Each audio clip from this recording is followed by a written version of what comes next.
Make your own headlines. Hey, this is Dow Welsh inviting you to enjoy some random news and make the grace of God your biggest headline of the day. Today's podcast is sponsored by the Freddie Fleet Band and the letter H. So what's your dream house? A mansion? A beach house? A tiny house? How about a skinny house?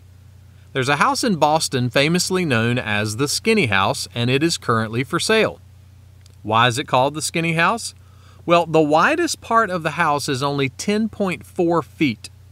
That's like 2 queen beds next to each other. But that's still wide enough for 20 bowls of clam chowder.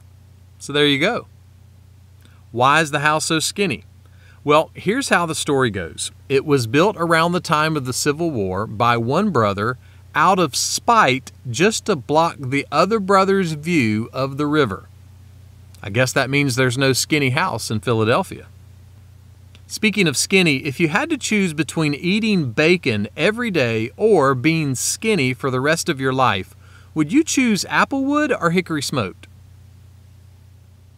Jesus was talking to his disciples one day and said this, "In my Father's house there are many rooms." As someone once noted, the promise from Jesus is not a room at God's hotel. It's a room in His house. To know Jesus is to be a part of God's family. And to be a part of God's family means there is room in His house for you. He will not run out of space. Are you feeling alone or left out or like the walls are closing in on you? Look, I can't promise you there'll be bacon and clam chowder, although I think there might. But I can promise you what Jesus promised, and that's this. God's house is not skinny. So turn to Him today because there is room for you.